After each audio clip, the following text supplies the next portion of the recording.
Both of my children are adopted. We were on a 2-year waiting period when we got Joshua. It was 2 weeks before Christmas, and we were called and said, there's a baby. We need to go. You need to pick him up. He smiled constantly, and everybody loved him. It was a beautiful spring, June day, and lots of people hanging out at the house and hanging out at the pool. And some of the people left to go get barbecue stuff, and other family members were getting ready to come over. And through that transition of that process, there was a time when the pool was totally empty and nobody was there. I was up in my front office, and I remember hearing Kathy say, "Have you seen Josh?"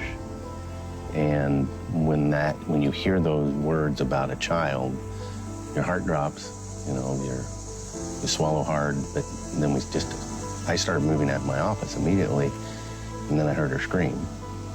And I don't know why, but I just started bolting to go downstairs to get to that backyard, and she was almost running me over.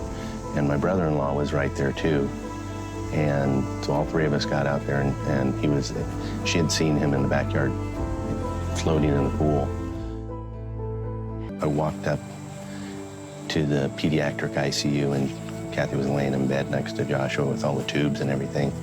And the doctor walked out and met me at the door, and I said, "How's he doing, doctor?" And he said, "There's no hope."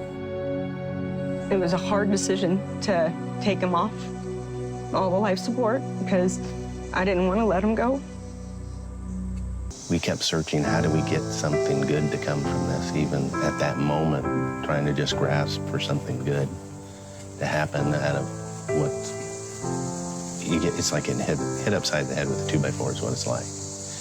And you kind of knew that if you're going to sit around the dining room table and talk about water safety, it's not very practical. It's probably going to go right over their head. So I also knew that children love characters. They love purple dinosaurs. They love all sorts of different characters. So we started looking around and said, what character would be appropriate that would engage a child that we could introduce this message to? And when we saw online otters holding hands and floating, and you go to the children's zoos, and all the children's face, they're just up against the glass and giggling and laughing and watching the otters play, it made perfect sense. Once we decided to create the book, what was amazing is if you look at the pictures in there and even the cover, Josh the otter has Joshua's eyes. We hear so many people say the story's fabulous, but the pictures are fabulous as well.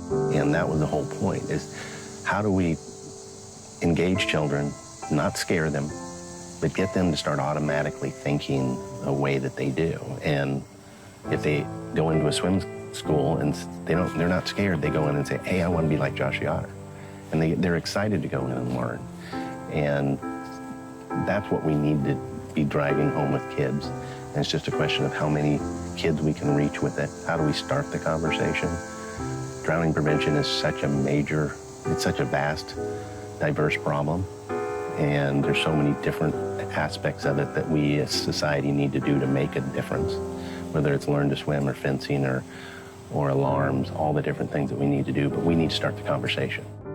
I just know that being a mother that lost a child from a drowning, that there's a lot of stigmatism that comes with having lost a child from an accident. Drowning is 100% preventable.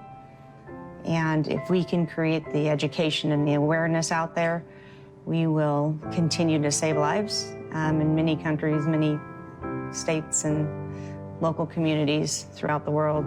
That's our goal, is to stop drowning from happening to another family.